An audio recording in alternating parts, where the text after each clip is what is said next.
Unit Perlindungan Perempuan dan Anak Polrestabes Palembang meringkus M. Alianto, 43 tahun, tersangka pencambulan anak 5 tahun tetangganya. Tersangka ditangkap setelah orang tua korban melaporkan perbuatannya ke polisi. Dari keterangan polisi, pelecehan itu dilakukan tersangka 2 kali di rumah korban dan kandang sapi. Tersangka merayu korban dengan membelikan makanan ringan sebelum tersangka melakukan kejahatannya. Korban juga mendapat ancaman dari tersangka agar tak melaporkan kejadian tersebut. Laporan dibuat keluarga korban usai melihat perubahan perilaku korban.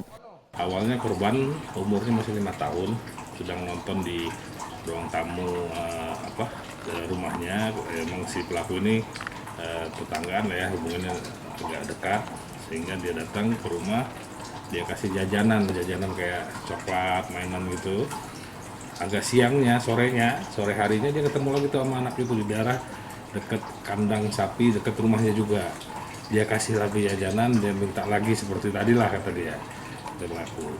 Hal tersebut diketahui oleh keluarga, orang tua dari anak tersebut, karena si anak juga bercerita, sehingga dilaporkan ke Polrestabes Palembang. Segera kita tindak lanjuti, alhamdulillah berhasil kita amankan.